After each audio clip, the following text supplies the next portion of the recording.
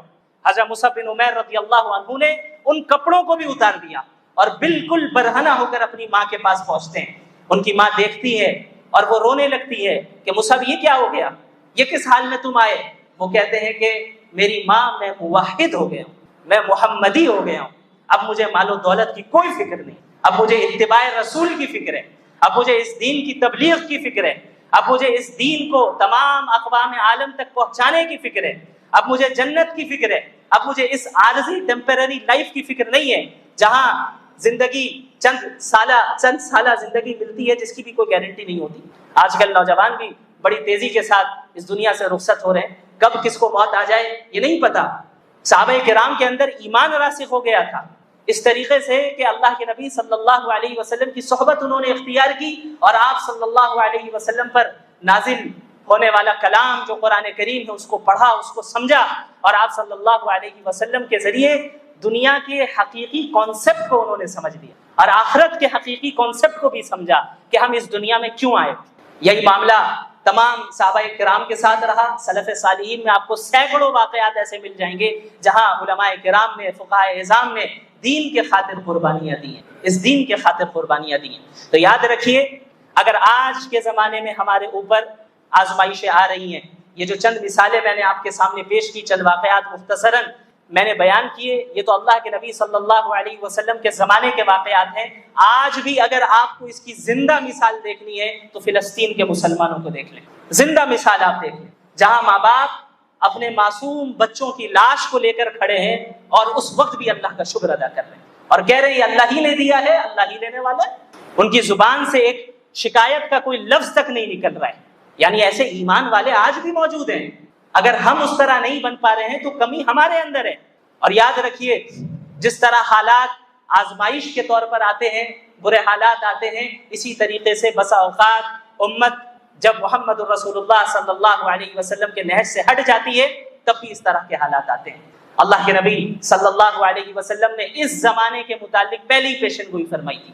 آپ صلی اللہ علیہ وسلم نے فرمایا کہ ایک زمانہ آئے گا کہ جب تمام اقوام اس امت مسلمہ پر اس طرح ٹوٹ پڑیں گی جس طریقے سے کھانے والے کھانے کے پیالے پر ٹوٹ پڑتے ہیں۔ صحابہ کرام کو تعجب ہوا کہ آخر ایسا کیسے ہو سکتا ہے، کیا ہماری تعداد اتنی کم ہوگی؟ اب اس پر غور کریں۔ صحابہ کرام کے ذہن میں یہ بات آئی کہ کیا ہماری تعداد اتنی کم ہوگی، کیونکہ ہو سکتا ہے ظاہری اسباب کے تحت ہم مغلوب ہو جائیں۔ دین کو چھوڑ دینے اور دین پر عمل نہ کرنے کا تصور بھی ان کے ذہن میں نہیں تھا۔ انہوں نے یہ بات کہی کہ یا رسول اللہ کیا ہماری تعداد اتنی کم ہوگی؟ اتنی کم ہوگی؟ آپ صلی اللہ علیہ وسلم نے فرمایا کہ نہیں، تمہاری تعداد بہت ہوگی، لیکن تم سیلاب کی جھاگ کے مانند ہوگے۔ اللہ رب العالمین تمہارے دشمنوں کے دلوں سے تمہارا رعب اور خوف نکال دے گا اور تمہارے دلوں میں وہن ڈال دے گا۔ صحابہ کرام نے پوچھا یا رسول اللہ یہ وہن کیا ہے؟ آپ صلی اللہ علیہ وسلم نے فرمایا حب الدنیا وکراہیت الموت، دنیا کی محبت اور موت کا ڈر، دنیا کی محبت اور موت کا ڈر۔ آپ صلی اللہ علیہ وسلم نے ان حالات کی جو وجہ ہوگی وہ بھی بیان کر دی اور علاج کی طرف اشارہ بھی کر دیا۔ یعنی اگر پستی اور رسوائی اور ذلت مسلمان ان پستی اور ذلت سے دوچار ہو رہے ہیں تو اس کے پیچھے یہ دو وجہ ہوگی کہ ان کے اندر دنیا کی ایسی محبت آ جائے گی کہ وہ دین کے لیے پھر قربانی دینے کے لیے تیار نہیں ہوں گے۔ موت سے ایسا ڈر آ جائے گا، جب بھی دنیا کی محبت آئے گی لازماً اس کا نتیجہ یہ نکلے گا کہ موت سے کراہیت ہوگی، موت سے انسان ڈرے گا۔ کیوں؟ کیونکہ وہ دنیا ہی کو سب کچھ سمجھنے لگتا ہے، وہ اس کے ذہن سے آخرت کا عقیدہ اوجھل ہو جاتا ہے، کلیئر نہیں رہتا، تو وہ اس دنیا میں اپنے اوپر تکلیفوں کو برداشت نہیں کر پاتا، وہ یہ سوچ نہیں پاتا کہ بھئی مجھے مرنا بھی ہے اور اگر میں نے حق کی آواز بلند کی تو مجھے تکلیفوں کا سامنا کرنا پڑ جائے گا، مجھے اپنے کمفرٹ زون سے باہر نکلنا پڑے گا، مجھے لگژریس لائف کو چھوڑنا پڑے گا، اس دین کے خاطر چھوڑ دینا پڑے گا۔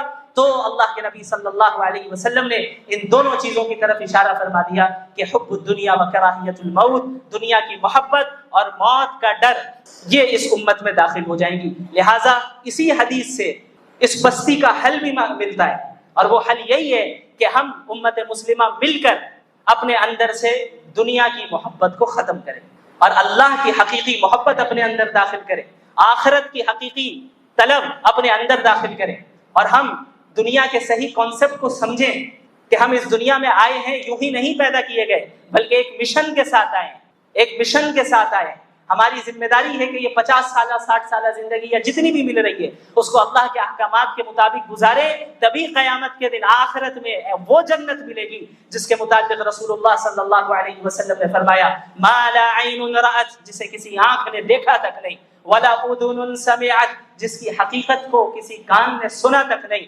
ولا خطر علی قلب بشر، جنت ایسی جگہ ہے کہ جس کے کسی کے امیجنیشن میں بھی نہیں آیا، وہ جنت کسی کے امیجنیشن میں بھی نہیں آئی، ایسی جگہ ہے، ایسی لگژریس لائف آپ کو ملے گی جہاں کبھی کوئی موت نہیں آنے والی، جہاں کبھی کوئی بیماری نہیں، جہاں کوئی فقر و فاقہ نہیں، جہاں کسی طرح کی تکلیف نہیں۔ لیکن وہ جنت یاد رکھیں اتنی سستی نہیں ہے، اتنی سستی نہیں ہے۔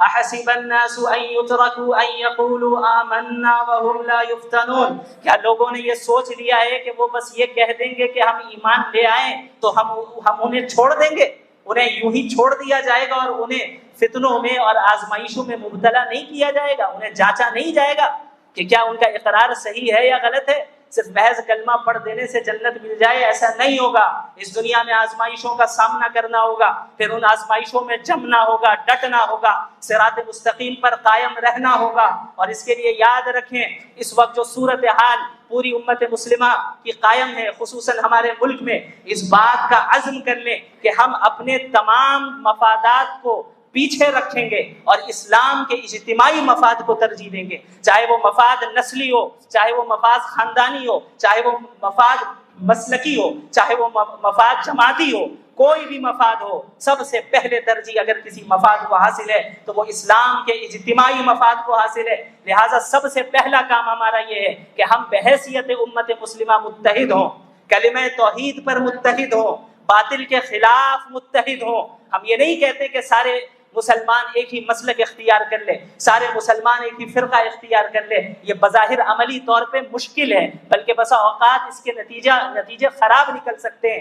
میری دعوت یہ ہے کہ ہم کلمہ توحید پر تو متفق ہو جائیں، ہم باطل کے خلاف تو متحد ہو جائیں۔ اگر ہم نے یہ اتحاد کر لیا اور اللہ اور اس کے رسول کی اطاعت کو اور اللہ اور اس کے رسول کی تعلیمات کو اپنی زندگی میں شامل کر لیا تو یاد رکھیے دنیا کی کوئی طاقت آپ کا کچھ نہیں بگاڑ سکتی۔ یہ اللہ کا وعدہ ہے، وَأَطِيعُوا اللَّهَ وَرَسُولَهُ وَلَا تَنَازَعُوا فَتَفْشَلُوا وَتَذْهَبَ رِيحُكُمْ وَاصْبِرُوا إِنَّ اللَّهَ مَعَ الصَّابِرِينَ۔ اللہ اور اس کے رسول کی اطاعت کرو، آپس میں تفرقہ نہ ڈالنا، آپسی لڑائیوں میں نہ پڑنا، فرقوں میں نہ بٹ جانا، اگر تم ایسا کرو گے تو تمہاری ہوائیں اکھڑ جائیں گی، تم باطل کے سامنے نہیں ٹک پاؤ گے، باطل تم پر غالب آئے گا، تم اس دنیا میں مغلوب ہوگے۔ لہٰذا صبر کرو، اتحاد قائم کرو، اطاعت اپنے اندر لاؤ۔ اللہ نے وعدہ کر رکھا ہے وَلَا تَهِنُوا وَلَا تَحْزَنُوا وَأَنْتُمُ الْأَعْلَوْنَ إِن كُنتُم مُّؤْمِنِينَ۔ کبھی نہ گھبرانا، کبھی نہ غم کرنا،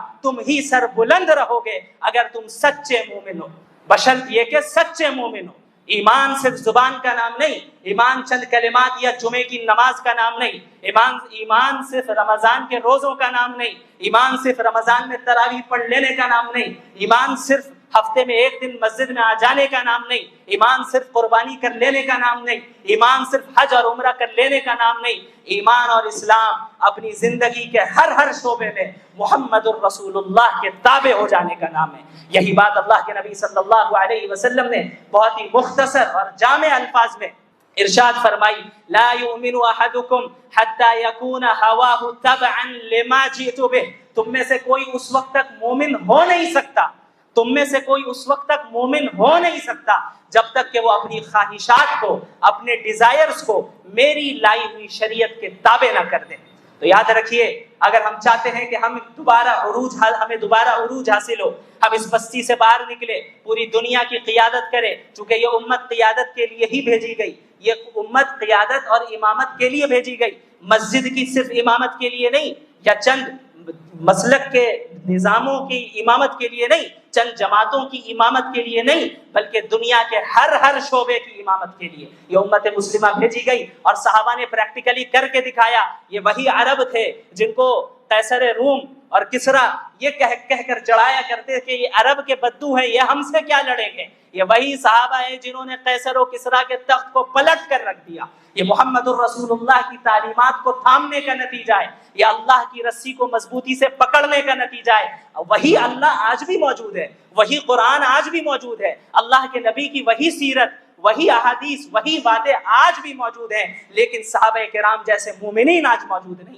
صحابہ کرام کی جیسی صفات اختیار کرنے والے مسلمان آج موجود نہیں ہیں۔ لہٰذا قرن اول کی طرف رجوع کرنا ہوگا، اتحاد و اتفاق قائم کرنا ہوگا، اللہ کے نبی کے طریقے پر چلنا ہوگا، اور اپنے شخصی، ذاتی، مسلکی، جماعتی، خاندانی، نسلی ہر مفادات کو پیچھے رکھنا ہوگا، ہر اختلافات کو بالائے طاق رکھنا ہوگا، اور اس وقت اسلام کے اجتماعی مفاد کی طرف توجہ دینی ہوگی۔ اللہ رب العالمین ہم سب کو ان باتوں پر حقیقی معنی میں عمل کرنے کی توفیق عطا فرمائے۔ میں یہاں پہ کوئی رسمی تقریر کرنے نہیں آیا ہوں، میرا یہاں پہ آنے کا مقصد صرف یہی ہے کہ امت میں اتحاد قائم ہو۔